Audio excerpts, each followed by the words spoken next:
In the councils of government, we must guard against the acquisition of unwarranted influence, whether sought or unsought, by the military-industrial complex. For we are opposed around the world by a monolithic and ruthless conspiracy that relies primarily on covert means for expanding its sphere of influence, on infiltration instead of invasion, on subversion instead of elections, on intimidation instead of free choice, on guerrillas by night instead of armies by day. It is a system which has conscripted vast human and material resources into the building of a tightly knit, highly efficient machine that combines military, diplomatic, intelligence, economic, scientific, and political operations. Its preparations are concealed, not published. Its mistakes are buried, not headlined. Its dissenters are silent, not praised. No expenditure is questioned, no rumor is printed, no secret is revealed. There has been an attempt, as perhaps you know now, on the life of President Kennedy.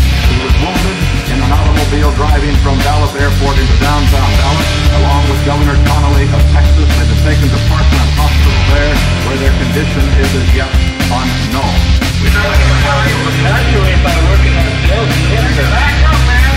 Come on, man, all that thinking means because the fact that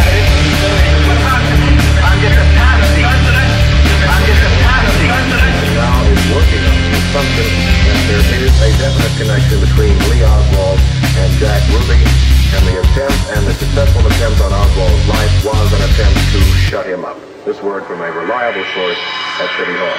The word is never known the true facts. One third, my motive. I have some very sad news for all of you, and that is that Martin Luther King was shot and was killed tonight.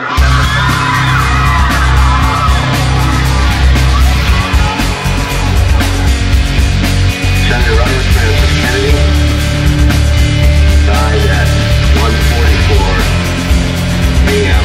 today, June 6, 1968. So Blackwater has now multiple divisions of the company. Over the last 10 years, they've built up what I think accurately be described as a parallel infrastructure to the U.S. national security apparatus, the intelligence division, the maritime division, the security division, the domestic operations division.